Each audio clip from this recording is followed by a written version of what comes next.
আরে ভাই এই তো এই ঘরটার ভিতরে গুপ্তধন লুকানো আছে। আরে ভাই তাহলে জলদি চল। আরে ভাই এইবার এই দরজাটা কিভাবে খুলবো? আরে ভাই আমিও তো জানি না। আরে এই দরজার ওই পাশে যদি তোমরা যেতে চাও তাহলে তোমাদের কল্লা দিতে হবে। তোমরা কার কল্লা দিবে তোমরা দাও। ভাই এবার কি করব?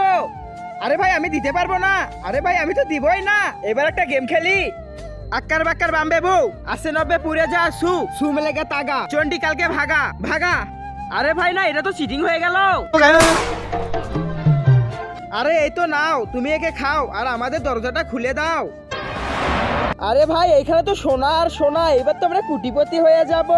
আরে ভাই তাড়াতাড়ি সোনাগুলো নিয়ে নে। আরে ভাই সোনা কাটে নেব, আমরা তো ব্যাগ আনিনি।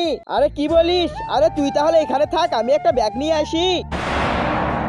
আরে এই তো একটা বস্তা পেয়ে গেলাম, এবার তো সব সোনা নিয়ে আসবো। আরে দরজা খুলে দাও। আরে এই দরজা খুলতে হলে তোমাকে একটা কল্লা দিতে হবে।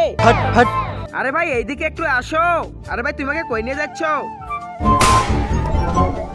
আরে এই তো আমি এসে পড়েছি। আরে ভাই ওগুলো গলায় না দিয়ে তুই ব্যাগে ভর। আরে সামান্য সোনার জন্য তোমরা এত কিছু করলে, আর আমার কাছে শুধু হীরা আছে, হীরা। তোমরা যদি হীরা নিতে চাও তাহলে আমার কথাগুলো শোনো। আরে ভাই আমরা যদি এক ভরি সোনা বেচি তাহলে তো শুধু 2000 টাকা পাবো, আর একটা হীরা বেচলে তো কোটিপতি হয়ে যাব।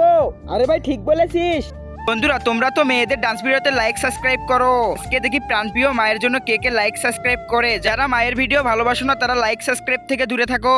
আরে শালাকে আমি হীরার কোনো মতেই ভাগ দিতে চাই না, এই হীরাগুলো আমার লাগবে। আরে এই শালাকে তো আমি কখনোই দিব না। আরে যেভাবে হোক সরাতেই হবে। আরে আমি তো শুধু বলেছি যে কোনো একজন এই সোনাগুলো নিতে পারবে, আর যে কোনো একজন ডায়মন্ড গুলো নিবে, আর তোমরা নিজেকেই মেরে ফেললে। আরে এবার শালা দুইজনে মারা যাও।